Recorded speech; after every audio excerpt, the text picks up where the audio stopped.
কেবিনেটে উমৰাংচুত সংঘটিত যিটো মাইন দুৰ্ঘটনা সেই দুৰ্ঘটনাৰ সম্পৰ্কত সবিশেষ কথা পাতে আৰু যিসকল অফিচাৰ ফিল্ডত আছিলে তেওঁলোকৰ পৰা এটা সুদীৰ্ঘ প্ৰেজেন্টেশ্যন লয় বৰ্তমান পৰিৱেশৰ ওপৰত।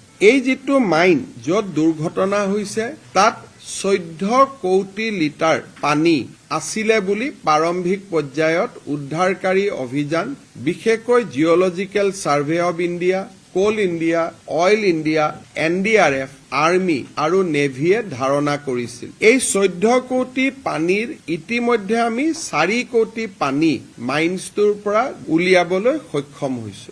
11 কোটি লিটাৰ পানী এতিয়াও সেই কয়লাৰ খাতটোৰ ভিতৰত সোমাই আছে। আমি কেবিনেটে অফিচাৰসকলক সুধিছিলো যে আপোনালোকৰ এই ডি ৱাটাৰিং কৰিবৰ বাবে কিমান দিন লাগিব। 25ৰ পৰা 60 দিন পৰ্যন্ত ডি ৱাটাৰিং কৰিব লাগিব বুলি তেওঁলোকে আমাক জনায়। তেওঁলোকক এই ডি ৱাটাৰিং সমূহ কৰি যাবৰ বাবে আৰু ভাৰতীয় সেনা বাহিনীক লগত ৰাখিবৰ বাবে কেবিনেটে অনুমোদন জনায় যে in presence of Indian army and army engineers D watering process will continue টিল উই ৰিচ দ্য লজিকেল কনক্লুজন। আৰু টাৰ্গেটটো হ'ল যে 11 কোটি লিটাৰ পানী আমি খাতটোৰ পৰা উলিয়াব লাগিব। ইতিমধ্যে আমি 4টা মৃতদেহ উদ্ধাৰ কৰিছো। 5জন লোক মাইন্সৰ ভিতৰত থকা বুলি সন্দেহ কৰা হৈছে। স্বাভাৱিকভাৱে 10 দিন হৈ যোৱাৰ পিছত তেওঁলোকৰ জীয়াই থকাৰ সম্ভাৱনা যথেষ্ট ক্ষীণ বুলি আমি ক'ব লাগিব।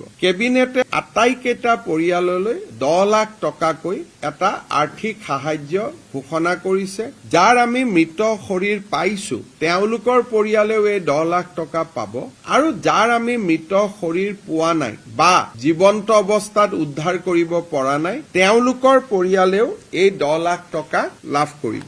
গুৱাহাটী উচ্চ ন্যায়ালয়ৰ অৱসৰপ্ৰাপ্ত ন্যায়াধীশ ন্যায়মূৰ্তি শ্ৰীমতী অনিমা হাজৰিকাৰ নেতৃত্বত কেবিনেটে এই গোটেই ঘটনাৰ এটা ন্যায়িক তদন্ত ঘোষণা কৰিছে। সম্পূৰ্ণ নিৰপেক্ষভাৱে উচ্চ ন্যায়ালয়ৰ অৱসৰপ্ৰাপ্ত ন্যায়াধীশ জাষ্টিছ অনিমা হাজৰিকাই তদন্ত কৰি 3 মাহৰ ভিতৰত চৰকাৰক প্ৰতিবেদন দিব আৰু চৰকাৰে সেইমতে কাৰ্যসূচী গ্ৰহণ কৰিব। কেবিনেটে ৰাজ্যৰ আৰক্ষী সঞ্চালক প্ৰধানক এই গোটেই ঘটনাৰ ফৌজদাৰী অনুসন্ধান কৰিবৰ বাবে ক্ৰিমিনেল ইনকুৱাৰী কৰিবৰ কাৰণে এটা SIT গঠন কৰিবৰ বাবে নিৰ্দেশ দিছে আৰু এই SITটোৰ কাম কাজো জাষ্টিছ অনিমা হাজৰিকা কমিটিয়ে মনিটৰ কৰিব।